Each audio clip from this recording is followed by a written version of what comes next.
Friends, welcome to my channel learn with Keeru. आज हम पढ़ेंगे directors, appointment, removal, power, duties and liability. कहता है कि जो मैनेजमेंट है कंपनी की वो बिल्कुल डिफरेंट होती है मैनेजमेंट ऑफ पार्टनरशिप से या प्रोप्राइटरशिप से। ठीक है, क्योंकि जो प्रोप्राइटरशिप होती है उसके केस में तो मैनेजमेंट है ना उसके प्रोप्राइटर या पार्टनर्स के द्वारा की जाती है, लेकिन कंपनी में ऐसा नहीं है। जो इसके एक्चुअल ओनर्स होते हैं, वर्चुअल ओनर्स होते हैं, वो शेयर होल्डर होते हैं। उन्हीं के पास राइट होता है मैनेज करने का, लेकिन वो जो शेयर होल्डर उनके द्वारा प्रैक्टिकली ये पॉसिबल नहीं है, क्योंकि वो ऑल ओवर कंट्री है ना, इधर उधर स्कैटर्ड होते हैं, तो वो ज़्यादा नंबर्स में होते हैं, तो उनके लिए मैनेज करना, एडमिनिस्ट्रेट करना मुश्किल होता है। क्योंकि जो शेयर होल्डर होते हैं वो ट्रांसफ़र कर देते हैं इस राइट को एडमिनिस्ट्रेटर का, किसको, मैनेज करने का, कंपनी के डायरेक्टर्स को। एक जो ग्रुप ऑफ पर्सन होते हैं जो मैनेज करते हैं, एडमिनिस्ट्रेटर करते हैं कंपनी के अफेयर्स को, उन्हें बोलते हैं हम बोर्ड ऑफ डायरेक्टर। क्योंकि जो बोर्ड ऑफ डायरेक्टर होते हैं वो रिस्पॉन्सिबल होते हैं मैनेजमेंट के लिए, एडमिनिस्ट्रेशन के लिए कंपनी की। जो बोर्ड ऑफ डायरेक्टर होते हैं वो मैनेज करते हैं, एडमिनिस्ट्रेट करते हैं कंपनी को। कंपनी के बोर्ड ऑफ डायरेक्टर है ना वो सुप्रीम बॉडी होती है इसकी मैनेजमेंट के लिए और एडमिनिस्ट्रेशन के लिए। जो बोर्ड है वो अपॉइंट करता है एक एमडी और एक सेक्रेटरी। कंपनीज एक्ट में बताया गया है कि जो बोर्ड ऑफ डायरेक्टर है वो है ना मैनेजमेंट और एडमिनिस्ट्रेटर करते हैं कंपनी की। Other kinds of managerial personal भी होते हैं, एमडी या मैनेजर, ये ऑप्शनल होते हैं। जो कंपनी है वो मे और मे नॉट दें, मतलब उन्हें अपॉइंट कर भी सकते हो, नहीं भी। अब बात आती है मीनिंग। एक कंपनी लॉ के टर्म में एक आर्टिफिशियल पर्सन है, ना कि कोई फिजिकल पर्सन। इसीलिए ये जो भी एक्शंस है ना वो एजेंट्स के थ्रू करती है। जो पर्सन है नॉमिनेट किए जाते हैं इसके द्वारा परफॉर्म करने के लिए इन एक्शंस को।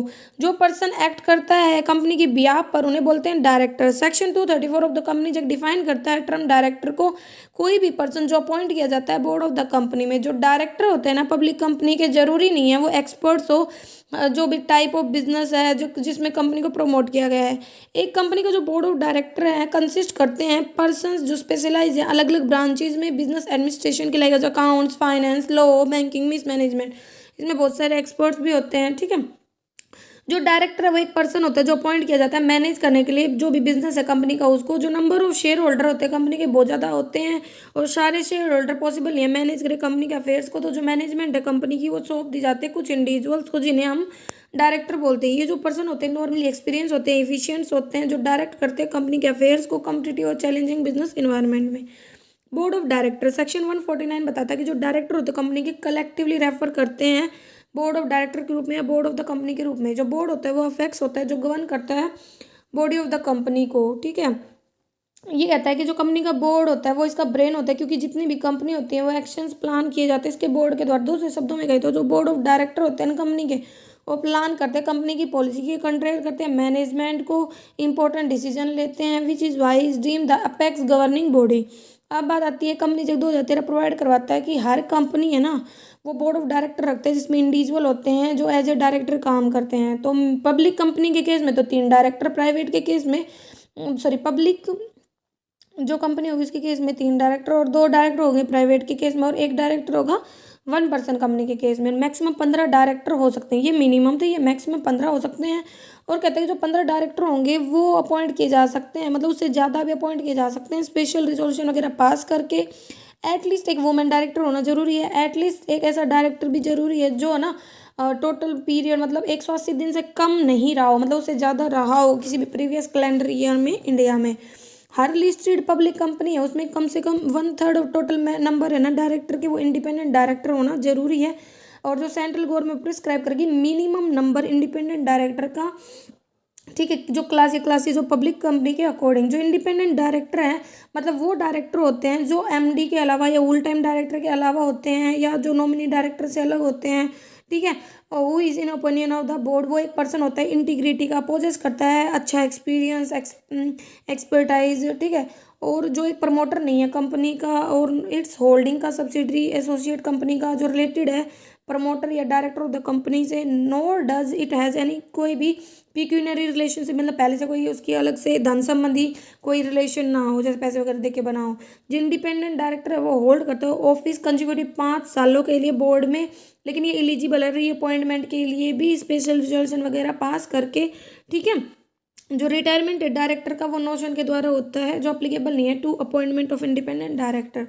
जो मैनर और प्रोसीजर है सिलेक्शन ऑफ इंडिपेंडेंट डायरेक्टर का, मेंटेनेंस का, वो bank maintenance of data bank of such director. फिर एक लिस्टेड कंपनी है, वो one director elected by small share holder on its board में रखती है for the purpose of this section. जो स्मॉल शेयर होल्डर का मतलब होता है वो शेयर होल्डर जिनकी नॉमिनल वैल्यू होती है, मतलब 20,000 से ज़्यादा रुपए नहीं होते जिनके पास, जो प्रिस्क्राइब किया गया है। एक पर्सन के कंपनी के केस में है ना भाई, फर्स्ट डायरेक्टर होता है वही उसका member, being member shall be deemed as the first director. जो पहला मेंबर वही उसका डायरेक्टर मान लिया जाता है, और डायरेक्टर ड्यूली अपॉइंट किए जाते हैं मेंबर्स के द्वारा, जो भी प्रोविजंस होते हैं उनके according. Only individual can be director. Section 152 बताता है कि नो बॉडी कोई भी बॉडी कॉर्पोरेट एसोसिएशन है ना वो अपॉइंट नहीं हो सकता है एज ए डायरेक्टर।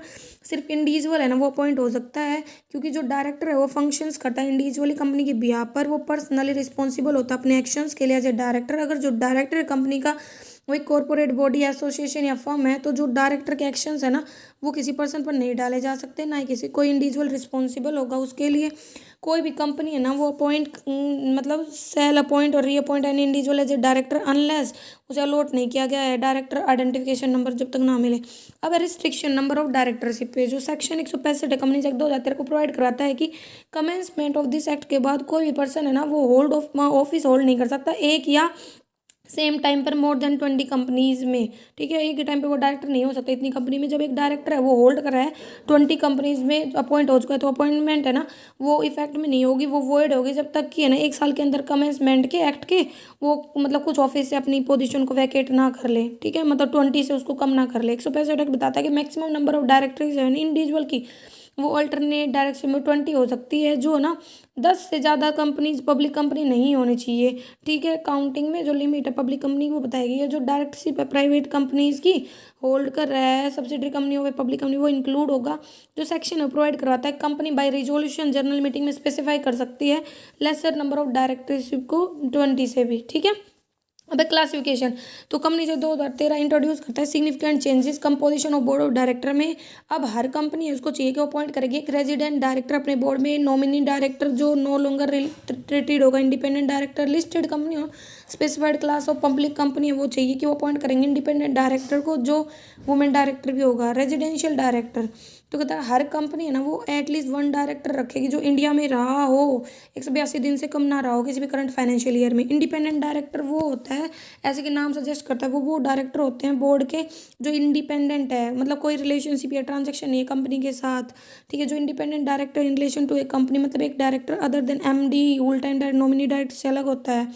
ठीक है, जो क्लास ऑफ कंपनी जो अपॉइंट करती हैं at least 2 independent director. Public company जिनकी पेड अप कैपिटल 10 करोड़ है उससे ज़्यादा हो, पब्लिक कंपनी जिनका टर्नओवर 100 करोड़ है उससे ज़्यादा हो, public company total outstanding loan debenture deposit है ना 50 करोड़ या उससे ज़्यादा हो। क्वालिफिकेशन क्या है कि ओपिनियन ऑफ बोर्ड में एक पर्सन होता है इंटीग्रिटी एंड पोजेस अच्छा एक्सपीरियंस हो जिसके पास। ठीक है, जो प्रमोटर नहीं होना चाहिए कंपनी का। रिलेटेड डायरेक्टर और प्रमोटर से कंपनी की कहता है कि हु हैड और had only limited pecuniary relationship है, मतलब पैसे से रिलेटेड कंपनी के साथ। नन ऑफ हुज रिलेटिव कोई भी उसका रिलेटिव है ना कोई भी पिक्यूनरी रिलेशनशिप नहीं रखता या ट्रांजेक्शन नहीं रखता कंपनी के साथ। Who neither himself nor any of the relative hold करता है या हेल्ड करता है कोई भी position as of the key managerial personnel, is और हैज़ बीन एन एम्प्लॉय है, प्रोप्राइटर है, पार्टनर है किसी भी 3 फाइनेंशियल ईयर में जो भी प्रीसीडिंग थे। जो फाइनेंशियल ईयर में जिसमें वो प्रपोज किया गया था अपॉइंट किया जाएगा, मतलब उसकी अपॉइंटमेंट की इमीडिएटली 3 फाइनेंशियल ईयर में। Hold together with his relative 2% या more than total voting power hold करता है। वो एक चीफ एग्जीक्यूटिव या डायरेक्टर है या कोई नॉट प्रॉफिट ऑर्गेनाइजेशन जो पोजेस करता है ऐसी क्वालिफिकेशन जो प्रिस्क्राइब की गई है। अब बात आती है इंडिपेंडेंट डायरेक्टर का टर्म और ऑफिस। टर्म एंड ऑफिस क्या है, तो कंपनी एक्ट 2013 के अकॉर्डिंग एक इंडिपेंडेंट डायरेक्टर होल्ड करता है ऑफिस कंसेक्यूटिव 5 ईयर्स के लिए और एलिजिबल भी है रीअपॉइंटमेंट के लिए, और पास करके एक स्पेशल रिजोल्यूशन कंपनी के द्वारा डिस्क्लोज कर सकता है इस अपॉइंटमेंट को बोर्ड की रिपोर्ट में। कोई भी इंडिपेंडेंट डायरेक्टर है ना से होल्ड करेगा office for more than 2 consecutive term, but जो इंडिपेंडेंट डायरेक्टर है वो एलिजिबल है अपॉइंटमेंट के लिए एक्सपायरेशन ऑफ 3 ईयर जब ऑफ सीजिंग टू बिकम, जब वो सीज हो जाता है इंडिपेंडेंट डायरेक्टर बनने में, and shall not during the हाँ बोलो कोई भी जो tenure independent director on the date of commencement of the act वो काउंट नहीं होगा as the term under the above provision. Code of conduct for an independent director and company कहता है कि जो रोल एन इंडिपेंडेंट डायरेक्टर का वो consider किया जाता है ग्रेट सिग्निफिकेंस तक। जो गाइडलाइन है, रोल एंड फंक्शंस हैं, ड्यूटीज एक्सेट्रा हैं, broadly set out in code जो डिस्क्राइब किया गया था शेड्यूल 4 ऑफ द एक्ट 2013। जो कोड है वो लेट डाउन करता है कुछ क्रिटिकल फंक्शंस उनके इंटरेस्ट को सेफ गार्ड करने के लिए जो शेयर होल्डर्स वगैरह हैं, पर्टिकुलरली जो माइनॉरिटी होल्डर हैं, हार्मोनाइज करते हैं conflicting interest of the stake holder को, एनालाइज करते हैं performance of management, mediating in situation like conflicting between management and share holder interest. अब है इंडिपेंडेंट डायरेक्टर की रिम्यूनरेशन। तो कहता है कि सेक्शन 149(9) के अकॉर्डिंग जो इंडिपेंडेंट डायरेक्टर होता है वो इंटाइटल नहीं करता कोई भी स्टॉक ऑप्शन, वो रिसीव करेगा remuneration by way of sitting fees, reimbursement of expenses जो भी इनकर किए थे पार्टिसिपेट करने के लिए बोर्ड में, या अदर जो भी कमेटी मीटिंग है, प्रॉफिट रिलेटेड है, जो भी कमीशन से जो भी अप्रूव किया गया था मेंबर्स के द्वारा इस सेक्शन में। अब लायबिलिटी तो कहता है कि जो इंडिपेंडेंट डायरेक्टर है और जो नॉन एग्जीक्यूटिव डायरेक्टर है छोड़कर प्रमोटर को और की मैनेजर पर्सोनल को वो लाइबल होगा सिर्फ उन एक्ट और ओमिशंस के लिए, कमीशंस के लिए कंपनी के द्वारा जो अकर हुए थे उसकी नॉलेज और एट्रीब्यूटेबल के according through board process with each consent और कन्वीनियंट विलिंगनेस टू अलो और where he had not acted diligently, जहाँ पे उसने काम नहीं किया। अब बात आती है स्मॉल शेयर होल्डर डायरेक्टर। तो स्मॉल शेयर होल्डर का मतलब एक शेयर होल्डर जो होल्ड कर रहा है शेयर नॉमिनल वैल्यू तक, ठीक है, जो मोर देन 20,000 नहीं है या कोई भी समय जो प्रिस्क्राइब किया गया है, ठीक है। तो कहता है कि एक लिस्टेड कंपनी वो एक डायरेक्टर रख सकती है जो इलेक्ट किया जाता है स्मॉल डायरेक्टर के रूप में स्मॉल शेयर होल्डर के द्वारा। जो लिस्टेड कंपनी है वो एक डायरेक्टर रख सकती है। मे अपॉइंट अपॉन नोटिस और नोट, इसके लिए 1,000 शेयर होल्डर का नोटिस कम नहीं होना चाहिए, और या 1/10 टोटल शेयर होल्डर का जो भी कम हो वो स्मॉल शेयर होल्डर डायरेक्टर होगा जो इलेक्ट किया जाता है स्मॉल शेयर होल्डर के द्वारा। जो स्मॉल शेयर होल्डर होते हैं ना, इंटेंड करते हैं पर्पस करना एक पर्सन को as candidate for the post of small share holder director, वो एक नोटिस छोड़ देते हैं अपने इंटेंशन का कंपनी के पास एटलीस्ट 14 दिन पहले मीटिंग के, सिग्नेचर वगैरह करके, नाम एड्रेस वगैरह स्पेसिफाई करके, फोलियो नंबर वगैरह जिसको वो प्रोपोज करना चाहते हैं as small share holder director, ठीक है। अगर जो पर्सन है वो प्रपोज करता है डज नॉट होल्ड, कोई भी शेयर होल्ड नहीं करता कंपनी में, डिटेल है शेयर की हेल्ड और फोलियो नंबर वगैरह वो स्पेसिफाई करने की जरूरत नहीं है, लेकिन अगर वो शेयर वगैरह होल्ड करता है तो उसके बारे में बताया जाएगा। नोटिस सेल भी अकॉम्पनी किया जाएगा एक स्टेटमेंट के द्वारा जो साइन की जाएगी बाय द पर्सन जिसका नेम है ना प्रपोज किया जाता है for the post of small share holder director. State करता है डायरेक्टर का आइडेंटिफिकेशन नंबर जो डिसक्वालीफाइड नहीं है टू बिकम ए डायरेक्टर और उसकी कंसेंट कि वो डायरेक्टर की तरह काम करना चाहता है। वुमेन डायरेक्टर कंपनी एक 2013 है ना, वो प्रोविजन करता है एम्प्लॉय करने के लिए एक women director board of the certain class वो कंपनी में। जो सेकंड प्रोविज़न है वो ये कहता है कि मैंडेटरी है हर लिस्टेड कंपनी के लिए कि वो अपॉइंट करें एटलीस्ट 1 वुमेन डायरेक्टर 1 साल के अंदर commencement of the second proviso. कहता है कि हर every other public company having paid, जिसकी paid up share capital 100 crore या उससे ज़्यादा है, जिसका टर्नओवर 300 करोड़ या उससे ज़्यादा है, ठीक है। कहते हैं कि last date of latest audited financial statement में वो अपॉइंट करेगी एटलीस्ट एक वुमेन डायरेक्टर 1 साल के अंदर कमेंसमेंट ऑफ सेकंड प्रोविजो के।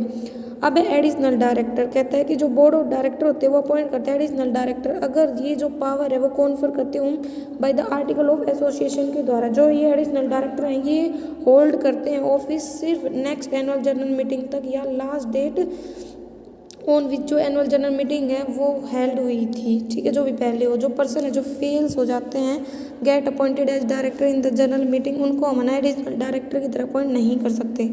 अल्टरनेट डायरेक्टर मतलब ये अपॉइंट होता है जो पर्सन अब्सेंट होता है कुछ टाइम तक के लिए, तो कंपनी अपॉइंट कर सकता है अगर आर्टिकल कॉन्फर मतलब प्रदान करे कि ऐसी पावर की कंपनी में रिजोल्यूशन वगैरह पास करके कि अगर कोई डायरेक्टर अब्सेंट रहता है कम से कम 3 महीने के लिए तो एक अल्टरनेट डायरेक्टर है ना उसको अपॉइंट किया जाएगा, ठीक है। लेकिन वो डायरेक्टर तब तक ही होल्ड ऑफिस करेगा जब तक कि वो रिटर्न मतलब वापस नहीं आता है, ठीक है।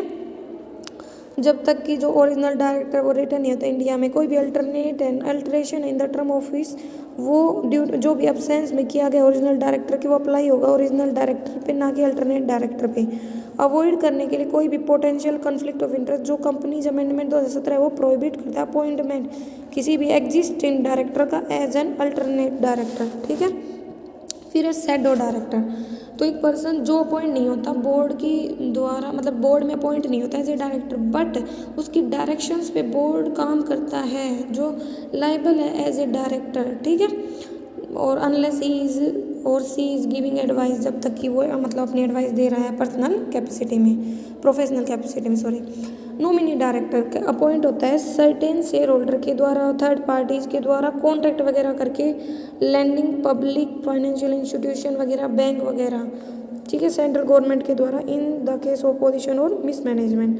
डिफरेंस क्या है एग्जीक्यूटिव और नॉन? तो एग्जीक्यूटिव डायरेक्टर तो वो होते हैं जो ऑल टाइम डायरेक्टर्स होते हैं, और नॉन एग्जीक्यूटिव वो होते हैं जो ना तो ऑल टाइम डायरेक्टर होते हैं ना ही एमडी होते हैं।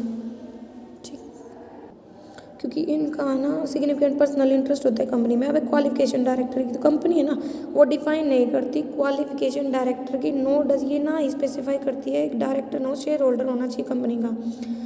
बट ये कॉमन बिलीफ है कि जो डायरेक्टर है ना वो शेयर होल्डर होना चाहिए कंपनी का। जो ये बिलीफ है मिस्टेकन लिया गया अनलेस, जब तक कुछ भी ना बताया जाए आर्टिकल्स में, जरूरी नहीं है कि डायरेक्टर है वो शेयर होल्डर भी हो। नॉर्मली जो आर्टिकल्स होते हैं कंपनी को डिफाइन करते हैं क्वालिफिकेशन को, जो रूल्स गवर्न करते हैं अपॉइंटमेंट और डायरेक्टर के, वो क्या क्या है? पहला, no person shall our capable है अपॉइंटमेंट के लिए डायरेक्टर के रूप में वो पब्लिक कंपनी, उसके पास मतलब जब तक कि उसके पास डायरेक्टर आइडेंटिफिकेशन नंबर है तो अपॉइंट हो पाएगा। साइन किया गया है, फिल्ड किया गया रजिस्टर हो कंपनी के पास, कंसेंट ली गई है रिटर्न में ऐसे डायरेक्टर की 30 दिन के अंतर्गत उसकी अपॉइंटमेंट के प्रिस्क्राइब मैनर में मेमोरेंडम पे साइन किया है। ठीक है। For is qualification share for the company और पे किया एग्री किया गया, pay for them, sign and fill किया गया रजिस्ट्रार के पास रिटर्न अंडरटेकिंग। फिर है filed and registrar and affidavit fill किया गया टू द इफेक्ट दैट जो उसकी क्वालिफिकेशन शेयर है वो रजिस्टर्ड है उसके नाम से। ठीक है। और सिर्फ एक इंडिविजुअल ही डायरेक्टर बन सकता है। फिर बात आता है डिसक्वालिफिकेशन। सेक्शन 164 बताता है कि कुछ सिचुएशन होती है जहाँ पे एक पर्सन है ना वो कैपेबल नहीं है डायरेक्टर की तरह अपॉइंट होने की। तो वो कौन कौन सी है? पहले, एक person has been found to be, अगर वन साउंड माइंड का है वो इंसॉल्वेंट हो गया है। ठीक है। जो पर्सन है वो अप्लाई किया है टू बी एडजुडिकेटेड, मतलब एक ऐसा ऑफिशियल जज कंपटीशन में जो इंसॉल्वेंट हो गया है, एप्लीकेशन पेंडिंग हो जिसकी। एक पर्सन है जो कन्विक्ट किया गया है कोर्ट के द्वारा किसी ऑफेंस के लिए जिसमें मोरल टर्पिट्यूड है या सेंटेंस है इम्प्रिजमेंट का, जेल वगैरह हो गई है, जिसकी मतलब टाइम 6 महीने से कम नहीं लेकिन 5 साल तक है। ठीक है। और अगर कोई पर्सन कन्विक्ट है किसी भी ऑफेंस का, ठीक है, जिसके कारण उसे जेल वगैरह हुई है 7 साल से ज़्यादा की, वो एलिजिबल नहीं है डायरेक्टर के लिए। जो पर्सन है जिसने पे नहीं की है कोई भी कॉल शेयर्स के रिस्पेक्ट में कंपनी की एंड 6 मंथ्स इलैप्स हो चुके हैं, मतलब पेमेंट वगैरह के बीत चुके हैं, और डिसक्वालिफाइड एज ए डायरेक्टर वो पास किया गया कोर्ट या ट्रिब्यूनल के द्वारा कि भाई इसको अपॉइंट नहीं किया जा सकता। एक प्राइवेट कंपनी में under the provision of the article disqualify कर सकती है किसी भी पर्सन को from being appointment as a director किसी भी रीजन से other than that is stated अब जो ऊपर बताया गया है। जहाँ पे एक डायरेक्टर ऑफ एक पब्लिक कंपनी जो फेल हो गया फाइल करने में एनुअल अकाउंट या annual return for any continue 3 financial year तक और फेल हो गया है रिपे करने में डिपॉजिट या इंटरेस्ट जो भी था ड्यू डेट को, या रिडीम करने में डिवेंचर्स को ड्यू डेट पर, या कोई भी डिविडेंड पे करने में, तो ये कंटिन्यू रही ये फेलर 1 साल या उससे ज़्यादा तक, वो एलिजिबल नहीं है रीअपॉइंटमेंट के लिए एज ए डायरेक्टर किसी भी पब्लिक कंपनी का 5 सालों तक। ठीक है। अब है provision of the companies amendment act 2019 regarding disqualification of director. जो कंपनीज एक्ट 2019 से मैंडेट करता है कि जो डायरेक्टर है वो होल्ड नहीं कर सकता डायरेक्टरशिप मोर देन 20 कंपनीज में जिसमें 10 से ज़्यादा पब्लिक कंपनी नहीं होनी चाहिए। डिफ़ॉल्ट कहता है कि while this default has been trade, इसको सिविल डिफ़ॉल्ट माना जाता है। नॉन कॉम्प्लायंस इस प्रोविजन का ट्रिगर करेगा इमीडिएट डिसक्वालिफिकेशन डायरेक्टर की। फिर कहता है डायरेक्टर आइडेंटिफिकेशन नंबर। कोई भी पर्सन अपॉइंट नहीं हो सकता एज ए डायरेक्टर जब तक कि उसे अलॉट ना हो जाए डायरेक्टर आइडेंटिफिकेशन नंबर। सेक्शन 154 में जो सेंट्रल गवर्नमेंट इशू करती है जो कंपनी है वो 15 दिन में फर्निश करेगी डायरेक्टर आइडेंटिफिकेशन नंबर। अपने सभी डायरेक्टर का रजिस्ट्रार को प्रिस्क्राइब फॉर्म में जो भी फीस वगैरह है, अगर वो ये प्रोविज़न फॉलो नहीं करती है तो जो कंपनी वो लायबल होगी पनिशमेंट के लिए। कंपनी पर 25,000 मिनिमम और मैक्सिमम 5 मतलब 1 लाख रुपए का जुर्माना लगेगा, और ऑफिसर को भी पनिशेबल होगा, फाइन भी लगेगा और 25,000 रुपये और 1 लाख रुपए तक जुर्माना लगेगा। सेक्शन 155 प्रोहिबिट करता है एक पर्सन को ऑब्टेन करने के more than 1 director identification number. हर एग्जिस्टिंग डायरेक्टर कंपनी का वो सूचित करेगा अपने डायरेक्टर आइडेंटिफिकेशन नंबर के बारे में कंपनी को, जो 1 महीने के अंदर अपनी रिसिप्ट के। ये जो इंटीमेशन है ना कंपनीज का, वो is the person is a director. जो एक्ट है ये मैंडेटरी करता है कंपनी के लिए to mention the director identification number, सभी रिटर्न इन्फॉर्मेशन डॉक्यूमेंट वगैरह में फर्निश करना कंपनीज एक्ट में। अगर वो फॉलो नहीं करेगी इस प्रोविज़न को, किसी भी इंडिविजुअल डायरेक्टर के द्वारा पनिशेबल होगी, 6 महीने की जेल हो सकती है, 50,000 तक का जुर्माना लग सकता है। ठीक है, और अगर कॉन्ट्रावेन्यू किया जाता है तो 500 रुपये प्रतिदिन के हिसाब से भी जुर्माना हो सकता है। अब बात आती है अपॉइंटमेंट ऑफ डायरेक्टर। तो कहता है कि अकॉर्डिंग टू कंपनीज एक्ट 1956, जो कोई भी बॉडी कॉर्पोरेट है, एसोसिएशन ऑफ फंड्स है, वो अपॉइंट हो सकता है डायरेक्टर ओनली जब वो इंडिविजुअल है। ठीक है, को एनी सच पर्सन जो कॉम्पिटेंट है कॉन्ट्रैक्ट करने के लिए, और तो कहता है कि उसके पास रिक्वायर्ड क्वालिफिकेशन है शेयर्स की। ठीक है, और ना ही वो disqualified appointments as a director, तो वो डायरेक्टर बन सकता है। तो डायरेक्टर बनने के लिए क्या क्या तरीके हैं? पहला है by the signatories of memorandum of accent. जो फर्स्ट डायरेक्टर है कंपनी का, जो अपॉइंट किया गया था प्रमोटर्स के द्वारा, उनका जो नाम है वो मेंशन है आर्टिकल्स में। अगर कोई स्पेसिफिक प्रोविजन नहीं किया गया तो सब्सक्राइबर है ना जो मेमोरेंडम का, जो इंडिविजुअल्स हैं जो डायरेक्टर माने जाते हैं कंपनी के, जब तक कि डायरेक्टर हमने अपॉइंट नहीं किया जनरल मीटिंग में, तो जो फर्स्ट डायरेक्टर है ना जो रिटायर हो जाएगा फर्स्ट जनरल मीटिंग में, उसी को हम रीअपॉइंट कर सकते हैं। ठीक है, by the share holder in the general meeting. जो टेन्योर होता है ना ऑफिस का फर्स्ट डायरेक्टर का, वो तो फर्स्ट जनरल मीटिंग तक ही होता है।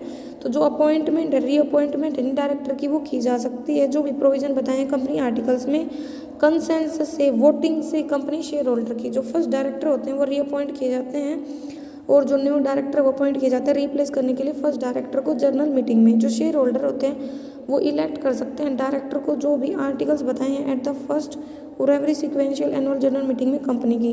पब्लिक कंपनी के केस में इसकी जो सब्सिडरी प्राइवेट कंपनी है including deemed public company, at least 2/3 है ना टोटल नंबर का वो रिटायर होना चाहिए रोटेशन से। दूसरे शब्दों में गए तो परमानेंट डायरेक्टर है ना, in the case of such company का वो है ना 1/3 of the total number of director से ज़्यादा नहीं हो सकते। जो आर्टिकल है वो प्रोवाइड करवाते हैं कि जो डायरेक्टर है ना वो रिटायर होंगे हर साल। In the case of any independent private company, जितने भी डायरेक्टर होंगे वो परमानेंट होंगे, बट वो अपॉइंट किए जाएंगे शेयर होल्डर के द्वारा फर्स्ट एनुअल जनरल मीटिंग में। जो डायरेक्टर होते हैं रिटायर होते हैं रोटेशन से हर एनुअल जनरल मीटिंग में।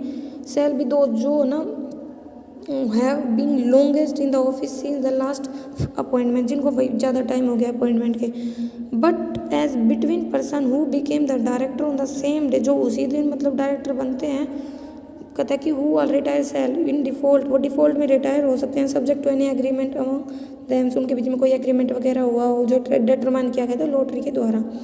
जो एनुअल जनरल मीटिंग होती है जिसमें जो डायरेक्टर रिटायर होते हैं, जैसे कहा गया जो कंपनी है वो फिलअप करेगी वैकेंसी को अपॉइंट करके रिटायरिंग डायरेक्टर या किसी अदर पर्सन को in place of the retiring director, इसको फिल किया जाएगा। जो मीटिंग है हैज़ नॉट बी एक्सेसरी, उसको रिजोल्व किया जाएगा टू फिल द वैकेंसी। मतलब भाई कई बार मीटिंग वगैरह बुला ली जाती है वैकेंसी वगैरह भरने के लिए, जो मीटिंग है उसी दिन बुलाई जाएगी या मतलब सेम डे बुलाई जाएगी नेक्स्ट वीक में, और या सेम टाइम पर बुलाई जाएगी। जो कई बार मीटिंग को एडजोर्न मतलब स्थगित भी किया जा सकता है place of the retiring director जो फिल नहीं किया गया है। जो रिटायरिंग डायरेक्टर वो डीम्ड किया जाता है रीअपॉइंट होगा अनलेस एट दैट मीटिंग और द प्रीवियस मीटिंग जो रिजोल्यूशन है फॉर रीअपॉइंटमेंट ऑफ डायरेक्टर वो पुट कर दिया गया है वोट या लोस्ट के लिए। जो रिटायरिंग डायरेक्टर है बाय ये नोटिस इन रिटर्न एड्रेस कर दे कंपनी को या बोर्ड को, डायरेक्टर को अपनी विलिंगनेस बता दे अपॉइंटमेंट वगैरह से रिलेटेड, ठीक है। और वो क्वालिफाइड नहीं है या डिसक्वालीफाइड नहीं है अपॉइंटमेंट के, स्पेशली ऑर्डिनरी रिजोल्यूशन है वो रिक्वायर्ड अपॉइंटमेंट या रीअपॉइंटमेंट के लिए। There is only one resolution appointment के लिए 2 या 2 से अधिक डायरेक्टर के द्वारा। एक पर्सन है, ठीक है, जो एक रिटायरिंग डायरेक्टर नहीं है वो may be appointed as a director अगर सच पर्सन और some member intend to purpose him deliver it, उसे एक नोटिस दे रिटर्न में टू द कंपनी सिग्निफाई करे उसका कैंडिडेचर मतलब कंडीशन वगैरह कि वो एक पोजीशन पे रहना चाहता along with a deposit of 1 lakh rupee, जो उसे रिफंड कर दी जाएगी अगर जो पर्सन है वो मतलब डायरेक्टर की तरह इलेक्ट हो जाता है। जो कंपनी है वो इन्फॉर्म करेगी मेंबर्स को कैंडिडेचर ऑफ ए पर्सन के बारे में, जो भी ऑफिस है डायरेक्टर का, और इंटेंशन मेंबर की जो प्रपोज की है as a person as a candidature for that office by serving individual notice on member, जो 14 दिन से कम नहीं होगा मीटिंग से पहले। जो नोटिस है ना इंडिविजुअल मेंबर का वो ज़रूरी नहीं है, अगर जो कंपनी एडवर्टाइज कर देती है उस कैंडिडेचर के बारे में 14 दिन से कम समय में नहीं, बिफोर द मीटिंग मतलब मीटिंग से पहले 2 न्यूज़पेपर में सर्कुलेट कर देती है जहाँ भी रजिस्टर्ड ऑफिस लोकेटेड है, ठीक है, एक इंग्लिश में या एक रीजनल लैंग्वेज में। प्रोविजंस क्या हैं जो अप्लीकेबल नहीं है, मतलब ये जो ऊपर वाले प्रोविजंस है ये अप्लीकेबल नहीं है किसी भी प्राइवेट कंपनी पे। अब है appointment by the board of director. Board of director company के वो अपॉइंट किए जाते हैं इसके डायरेक्टर्स के appoints it director in the following situation. पहला appointment in case of casual vacancy, कहता है कि कोई भी ऑफिस है डायरेक्टर का जो अपॉइंट किया कंपनी के द्वारा जनरल मीटिंग में वैकेंट होता है एक्सपायरी से उसके टर्म से, तो उसे हम कैजुअल बोलेंगे। तो कहता है subject to the regulation in the company, ये फील्ड किया जाएगा अपॉइंटमेंट करके किसी भी एलिजिबल पर्सन की बोर्ड ऑफ डायरेक्टर के द्वारा कंपनी के अपनी मीटिंग में।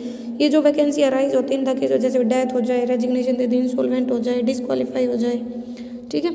अपॉइंटमेंट ऑफ एडिशनल डायरेक्टर, अगर जो आर्टिकल है कंपनी के ऑथोराइज करते हैं कि जो बोर्ड ऑफ डायरेक्टर वो अपॉइंट कर सकता है, एडिशनल डायरेक्टर प्रोवाइड करेगा, जो एडिशनल डायरेक्टर होल्ड करेगा ऑफिस सिर्फ इन अगली जनरल मीटिंग तक ही, ठीक है, और प्रोवाइड करेगा जो number of director additional director है वो मैक्सिमम स्ट्रेंथ से ज़्यादा नहीं होने चाहिए। फिर अपॉइंटमेंट ऑफ अल्टरनेटिव डायरेक्टर, जो बोर्ड ऑफ डायरेक्टर ना कंपनी के अथोराइज किया जाएगा आर्टिकल्स के द्वारा, तो वो मतलब जनरल मीटिंग में तो अपॉइंट कर सकता है अल्टरनेट डायरेक्टर ओरिजिनल डायरेक्टर की तरह काम करने के लिए, जो मतलब 3 महीने से कम के लिए नहीं, अब्सेंस रहे अगर वो 3 महीने तक के लिए from the state in which जो मीटिंग है बोर्ड की वो होने वाली है। Appointment of the nominee director, subject to the article of the company, जो बोर्ड है वो अपॉइंट कर सकता है किसी भी पर्सन को एज ए डायरेक्टर जो नॉमिनेट किया जाता है किसी भी इंस्टीट्यूशन के द्वारा इन pursuance of the provision of the law, ठीक है, from the time in force, और कोई भी एग्रीमेंट वगैरह है बाय द सेंट्रल गवर्नमेंट या state government by which of the share holding government company में।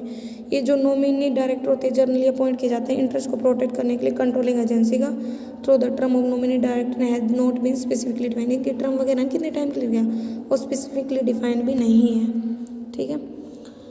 But it's common practice that comprise usually provide for the appointment of nominee director in the article. अब appointment by proportional represent, normally जो director होते हैं company के elect किए जाते हैं simple majority से, notwithstanding anything contain in the act, जो आर्टिकल्स होते हैं कंपनी को प्रोवाइड करते हैं अपॉइंटमेंट के लिए, note less than 2/3 of the director है पब्लिक कंपनी में और प्राइवेट कंपनी में जो सब्सिडरी है किसी भी पब्लिक कंपनी की, according to the principle of proportional representation. अब है voting on the director appointment. फिर है वोटिंग ऑन डायरेक्टर अपॉइंटमेंट, तो इसमें क्या बता रखा है, जो अपॉइंटमेंट है हर डायरेक्टर की पब्लिक कंपनी में या उसकी सब्सिडरी में वो ऑर्डिनरी रेजोल्यूशन के द्वारा होती है जनरल मीटिंग में। ये फॉलो करता है कि जो कैंडिडेट है, ठीक है, वो वोट वगैरह पुट नहीं कर सकते, बट ईच कैंडिडेट वोट करेगा इंडिविजुअली, मतलब भाई 2 या 2 से अधिक डायरेक्टर को किसी सिंगल रेजोल्यूशन से अपॉइंट नहीं किया जा सकता। ये जो अपॉइंटमेंट है वोइड होगा, लेकिन अगर मीटिंग में ही एक मत रेजोल्यूशन वगैरह पास कर दिया जाए कि मोर देन 1 पर्सन को हम इलेक्ट करेंगे एक सिंगल रेजोल्यूशन, तो इस केस में ये ज़रूरी है कि पहले पास करे ऐसा रेजोल्यूशन जो ऑथोराइज करे अपॉइंटमेंट एक सिंगल रेजोल्यूशन से, सिंगल वोट से। ये जो प्रोविज़न होते हैं ये अप्लीकेबल नहीं होते किसी प्राइवेट कंपनी में, ना ही subsidiaries of the private public company में। एक मोशन है ना for the approving a person for appointment as director और for nominating a person for appointment as director, वो उसे बोलते हैं मोशन फॉर अपॉइंटमेंट, ठीक है। Vacation of the office of by director, कहता है कि अगर वो ऑफिस छोड़ देता है तो ई इनकर्स यानी कोई डिसक्वालिफिकेशन करता है जो स्पेसिफाई की गई, वो अपसेंट रहता है हिमसेल्फ फ्रॉम जितनी मीटिंग होती है बोर्ड ऑफ डायरेक्टर की 12 महीने के अंतर्गत बिना कोई लीव लिए हुए, ठीक है, वो मतलब जो भी प्रोविजन है उसके विपरीत कोई काम करता है, रिलेट करता है इंट्रिंग इनटू कॉन्ट्रैक्ट और अरेंजमेंट जो डायरेक्टली एंड डायरेक्टली जिसमें वो इंटरेस्टेड है, वो फेल हो जाता है डिस्क्लोज करने में अपने इंटरेस्ट को कॉन्ट्रैक्ट में, या जो अरेंजमेंट किया गया डायरेक्टली या इनडायरेक्टली इंटरेस्टेड है जिसमें, वो डिसक्वालीफाइड हो जाता है by the order of the court और ट्रिब्यूनल, ठीक है। वो कन्विक्टेड है कोर्ट के द्वारा किसी भी ऑफेंस का, मॉरल टर्पिट्यूड मतलब बेकार बिहेवियर, विक्ट बिहेवियर का। जब एक पर्सन कंटिन्यू रखता है फंक्शन एज ए डायरेक्टर, जब वो जानता है कि जो ऑफिस ऑफ डायरेक्टर वो हेल्ड किया गया उसके द्वारा वो वैकेंट हो गया ऑन अकाउंट ऑफ, क्योंकि उसके डिसक्वालिफिकेशन के कारण, तो पनिशेबल होगा और उसको जेल भी हो सकती है, ठीक है, 1 साल तक बढ़ाई जा सकती है। फाइन भी लगेगा जो 1 लाख से कम नहीं होगा, लेकिन 5 लाख तक जा सकता है, ठीक है। फिर एक प्राइवेट कंपनी है ना, वो आर्टिकल्स के द्वारा प्रोवाइड कर सकती है other ground for the vacation of the office of the director in addition to दो स्पेसिफाई किए गए हैं इस एक्ट के अंतर्गत। इसके अलावा भी प्राइवेट कंपनी कुछ अपने भाई सिचुएशंस बता रखी है। सेंट्रल गवर्नमेंट अपॉइंट कर सकते हैं required number of director who shall hold office till the director appointment है ना, कंपनी के द्वारा की जाएगी जनरल मीटिंग में। रिमूवल ऑफ डायरेक्टर, ये कंपनी भी कर सकती है, ट्रिब्यूनल भी कर सकता है। Removal by the company, provide करता है कि जो कंपनी है ना वो एक स्पेशल नोटिस के द्वारा एंड एक ऑर्डिनरी रेजोल्यूशन से रिमूव कर सकती है डायरेक्टर्स को, लेकिन वो किसी भी मतलब ऐसे डायरेक्टर नहीं होने चाहिए जो ट्रिब्यूनल ने अपॉइंट किए हुए हो। और उनकी एक्सपायरेशन से मतलब उनका पीरियड पूरा होने से पहले उनको हटा सकती है। अगर कोई भी कॉन्ट्रैक्ट होता है डायरेक्टर के बीच में और कंपनी के बीच में बाय विच एक डायरेक्टर रेंडर करेगा इरिमूवेबल रहेगा ऑर्डिनरी रेजोल्यूशन से, तो वो वॉइड होगा, ठीक है। तो 3 एक्सेप्शन इस सेक्शन की, ये अप्लाई नहीं होता। जो डायरेक्टर सेंट्रल गवर्नमेंट ने अपॉइंट किए हैं ये अप्लाई नहीं होगा प्राइवेट कंपनी के केस में, ठीक है, जो डायरेक्टर होल्ड करे हैं ऑफिस लाइफ के लिए, और ये अप्लाई नहीं होगा इन केस ऑफ द कंपनी जो ऑप्ट करते हैं इलेक्ट करते हैं 2/3 ऑफ द डायरेक्टर को प्रोपोर्शनल रिप्रेजेंटेशन के बेसिस पे। फिर बात आती है प्रोसीजर क्या है। तो डायरेक्टर को ऑफिस से हटाया जाएगा तो उसमें पहला एक स्पेशल नोटिस दिया जाएगा, ठीक है, जो किसी भी रिजोल्यूशन के लिए चाहिए, रिमूव करने के लिए डायरेक्टर को या अपॉइंट करने के लिए, ठीक है। On receipt of the notice, जो रिजोल्यूशन है मतलब notice of the resolution to remove direct, जो कंपनी है वो एक कॉपी भेजेगी नोटिस की डायरेक्टर जो भी रिलेटेड है उनको, ठीक है, और उनका भी बातें वगैरह सुनेंगे। जो डायरेक्टर है सो रिमूव सेल आल्सो भी इंटाइटल टू, वो रिप्रेजेंटेशन कर सकते हैं रिटर्न में कंपनी को। कॉपी ऑफ द रिप्रेजेंटेशन है जो भी डायरेक्टर के द्वारा की गई है वो बेची नहीं जाती अगर मेंबर्स को, बिकॉज जो डिले इन इट्स रिसीव, जो डायरेक्टर है मे रिक्वायर दैट जो रिप्रेजेंटेशन है वो पढ़ी जाए मीटिंग के टाइम पे। जो रिप्रेजेंटेशन होता है जो डेरोगेटरी हो, अपमानजनक हो to the reputation of the member, जो कोर्ट है वो प्रोहिबिट कर सकता है। कॉपी ऑफ द रिप्रेजेंटेशन, ऐसी कॉपी नहीं भेजी जाएगी मेंबर्स को, और representation being read out at the meeting ना ही वो पढ़ी जाएगी।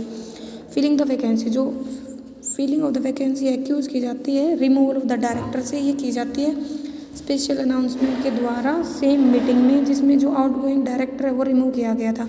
जो वैकेंसी है जो काज की गई थी फील्ड नहीं की गई है अगर सेम मीटिंग में, तो फील्ड की जाती है। प्रोसीजर जो भी ले डाउन किया गया है सेक्शन 161 में। लेकिन जो डायरेक्टर जो रिमूव किए गए हैं उनको रीअपॉइंट नहीं किया जाएगा। जो डायरेक्टर जो अपॉइंट किए जाते हैं होल्ड करेंगे ऑफिस तब तक ही जब तक up to the date to which जो डायरेक्टर है जिनके पैलेस पे उन्हें अपॉइंट किया गया है, ठीक है। और जो डायरेक्टर है सो रिमूव इज इंटाइटल्ड, वो केस भी कर सकते हैं कंपनी के अगेंस्ट में कोई भी डैमेज अगर उन्हें होता है जिसे वो सफ़र करते हैं क्योंकि उन्हें एक्सपायरी से पहले ही रिमूव कर दिया गया था, ठीक है। जो डायरेक्टर है नॉमिनेट किए जाते हैं फाइनेंशियल इंस्टीट्यूशंस के द्वारा, वो सब एग्जेम्प्ट होते हैं इनसे, ठीक है। अब रिमूवल बाय द ट्रिब्यूनल, जो नेशनल कंपनी लॉ ट्रिब्यूनल है ना, अगर वो कन्वेंस हो जाता है कि मिस मैनेजमेंट एंड करप्शन हुआ है डायरेक्टर के पार्ट में, तो टर्मिनेट कर सकता है, सेट असाइड कर सकता है, मॉडिफाई कर सकता है किसी भी एग्रीमेंट को, हाउएवर अराइव्ड हो सकता है between the company and the मेमडी और अदर डायरेक्टर। कोई भी पर्सन जो रिमूव किया गया है वो एलिजिबल नहीं होगा डायरेक्टरशिप के लिए या मैनेजरियल पोस्ट के लिए for a period of 5 year after such A removal, but ये जो कंडीशन है ये एग्जेम्प्ट की जा सकती है with the approval of the central government. अब बात आती है रेजिग्नेशन। एक डायरेक्टर अगर रिजाइन कर देता है अपने ऑफिस से, जो मैनर जो आर्टिकल्स में बताए गए हैं, तो अगर जो आर्टिकल है वो साइलेंट है तो रिजाइन कर सकता है अपने ऑफिस से कभी भी एक रीजनेबल नोटिस देकर के कंपनी को और बोर्ड को। जो कंपनी है वो एक नोटिस लेगी सेम का और इंटीमेट करेगी रजिस्ट्रार को कि मतलब टाइम के अंदर प्रिस्क्राइब किया गया है कि भाई पहले इस द फैक्ट दैट रेजिग्नेशन है ना कि भाई डायरेक्टर ने रिजाइन कर दिया गया, उसको जनरल मीटिंग में बताना होगा। जो रेजिग्नेशन है डायरेक्टर को फॉरवर्ड करता है copy of his resignation along with detailed reason for the resignation to the registrar 30 दिन के अंतर्गत। जो रेजिग्नेशन है वो दिन से हो जाता है जिस दिन नोटिस दिया गया या जो डेट उसमें लिखी गई है जो भी बाद में हो। जहाँ पे जो डायरेक्टर है ना कंपनी के रिज़ाइन कर देते हैं ऑफिस से या वैकेट कर देते हैं ऑफिस को, तो जो प्रोमोटर है या इन हिज एब्सेंस जो सेंट्रल गवर्नमेंट है वो अपॉइंट करेगी रिक्वायर्ड नंबर ऑफ डायरेक्टर को जो ऑफिस को होल्ड करेंगे तब तक की अगली जनरल मीटिंग नहीं हो जाती। जो एमडी या होल टाइम डायरेक्टर होते हैं वो रिज़ाइन नहीं कर सकते सिर्फ एक नोटिस दे करके। फॉर्मल एक्सेप्टेंस और resignation by the company is essential in their case.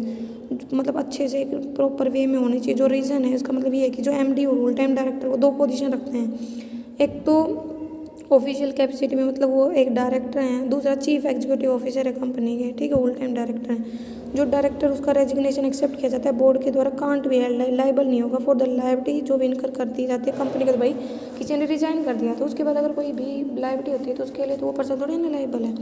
अब assignment of office to other by director कहता है कि प्रोविजन ऑफ सेक्शन 167 के अकॉर्डिंग कोई भी डायरेक्टर कंपनी का उसे असाइन नहीं किया जा सकता कोई भी ऑफिस टू अदर्स। ये जो ट्रांसफ़र है किया जाएगा किसी भी डायरेक्टर के द्वारा तो ये वॉइड होगा। डायरेक्टर होल्डिंग ऑफिस और पैलेस ऑफ प्रॉफिट कहता है कि the except with the consent of the company, अगर वो अकॉर्ड किया जाता है रिजोल्यूशन से, कोई भी डायरेक्टर है ना कंपनी का सेल होल्ड एनी ऑफिस और place of profit, no partner relative of such director, उसका पार्टनर या कोई रिलेटिव नहीं होना चाहिए। No firm in which such director और रिलेटिव इज ए पार्टनर, ऐसी कोई फर्म नहीं होनी चाहिए जिसमें डायरेक्टर है उसका रिलेटिव पार्टनर है। कोई भी प्राइवेट कंपनी नहीं होनी चाहिए जिसमें डायरेक्टर है या डायरेक्टर और मेंबर है, नो डायरेक्टर और member of such private company. Office hold कर या पहले जहाँ पे प्रॉफिट कैरी किया जा रहा है, टोटल मंथली रिम्यूनरेशन वगैरह, ठीक है। एनी ऑफिस और पैलेस जो डीम टू बी ऑफिस माना जा रहा है, place of profit under the company within the meaning of this section. In case of director he is deem to hold an office और place of नोटेड under a company if they obtain from the company anything by way of remuneration के according लेता है over and above the remuneration to which he is entitled as a director by way of salary, fees, commission, perquisites वगैरह, ठीक है, right to occupy fees of rent any premises as the place और resident वगैरह। जो individual है, firm है, private company है और अदर बॉडी कॉरपोरेट है जो होल्ड करते हैं ऑफिस को, पैलेस और प्रॉफिट को कंपनी के अंतर्गत, इफ़ ही और obtain from A company anything remuneration के रूप में, सैलरी, फीस वगैरह के रूप में, compensation for loss of office कहता है कि ये सेक्शन प्रोवाइड कराता है कि जो कंपनी है ना वो करेगी पेमेंट एमडी को, डायरेक्टर को जो होल्ड करते हैं ऑफिस ऑफ मैनेजर और whole time employment of the company by way of compensation, जो भी लॉस होगा ऑफिस का, और consideration for retirement from office. No compensation payable नहीं होगा अगर जहाँ पे जो डायरेक्टर है वो रिजाइन कर रहा है ऑफिस से ड्यू टू रिकन्स्ट्रक्शन और amalgamation of the company and appoint हो रहा है कंपनी में जो रिकन्स्ट्रक्ट या अमलगमेट हुई है, वो रिजाइन करता है ऑफिस से अपनी खुद की इच्छा से। जहाँ पे जो ऑफिस है डायरेक्टर का वैकेंट हुआ है उसके विर्च्यू से, जो ले डाउन करता है सर्क्यूमस्टांस जिसमें जो ऑफिस है डायरेक्टर का वो खाली हुआ था। जहाँ पे जो कंपनी है वो वाउंड अप हो गई और जो वाइंडिंग अप है वो डिफ़ॉल्ट और नेग्लिजेंस के कारण हुआ है डायरेक्टर की।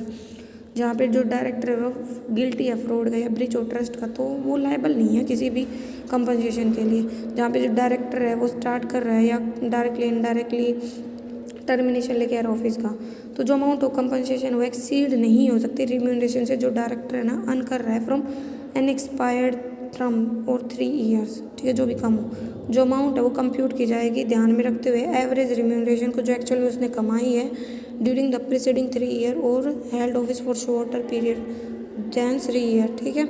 जहाँ पे जो company is in the process of winding up और winding up of the commence within इन 12 मंथ्स आफ्टर द टर्न, कोई भी कंपनसेशन उसे नहीं दिया जाएगा, ठीक है।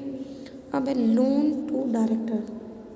जो डायरेक्टर होते हैं कंपनी के, उनका डायरेक्ट कंट्रोल होता है मैनेजमेंट ऑफ कंपनी पे। वो ऑब्वियसली एक एडवेंचरस पोजीशन में होते हैं बेनिफिट लेने के लिए लोन के द्वारा, ठीक है। वो एक पोजीशन में है, पावर में है, quite likely to misuse करेंगे कंपनी के फंड्स को खुद के पर्पज़ के लिए, अनवांटेड बोरोइंग में। तो एलिमिनेट करने के लिए इस पॉसिबिलिटी को लेंडिंग ऑफ मनी है ना कंपनी के द्वारा टू ए डायरेक्टर और director of it holding company, वो रेगुलेट किया गया है सेक्शन 185 में। प्रोवाइड करवाता है except as provide otherwise provide in this act. एक company must not directly indirect make loan to, किसी भी डायरेक्टर को नहीं देगी, ठीक है। यानी डायरेक्टर ऑफ द कंपनी या director of the holding company जो पार्टनर है रिलेटिव यानी डायरेक्टर का, कोई भी फर्म जिसमें ये जो डायरेक्टर है उसके रिलेटिव पार्टनर है, कोई भी प्राइवेट कंपनी जिसमें जो डायरेक्टर या उस एज ए मेंबर या डायरेक्टर है, कोई भी बॉडी कॉरपोरेट जिसकी जनरल मीटिंग में ये मतलब एनी सच डायरेक्टर या डायरेक्टर कंट्रोल करते हैं 25% वोटिंग पावर। एनी कंपनी जिसमें जो बोर्ड या अदर मैनेजर्स हैं ना वो परिचित हैं accordance with the director instruction of the board से, ठीक है। तो ये प्रोविज़न है जो इक्वली अप्लाई होंगे गारंटी गिवन जो भी सिक्योरिटी वगैरह प्रोवाइड की जाती है लोन के रिगार्डिंग, लेकिन अब वो प्रोविज़न अप्लाई नहीं होते। Giving of any loan to MD या whole time director as a part of the condition of service company के द्वारा अपने सभी एम्प्लॉयज़ को परसुएंट टू एनी स्कीम जो अप्रूव की गई थी मेंबर्स के द्वारा स्पेशल रिजोल्यूशन से।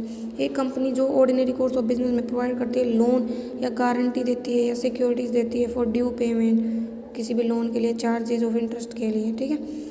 अगर जो लोन एडवांस किया जाता है, गारंटी और सिक्योरिटी जो दी जाती है provided in contravention of the provision, तो जो कंपनी वो पनिशेबल होगी फाइन के साथ साथ, जो 5 लाख से कम नहीं होगा, ठीक है, जिसको बढ़ाया जा सकता है 25 लाख तक, ठीक है। तो ये सब इसमें बता रखा है। इस पार्ट में हम इतना ही समझेंगे, इससे आगे हमारे नेक्स्ट पार्ट में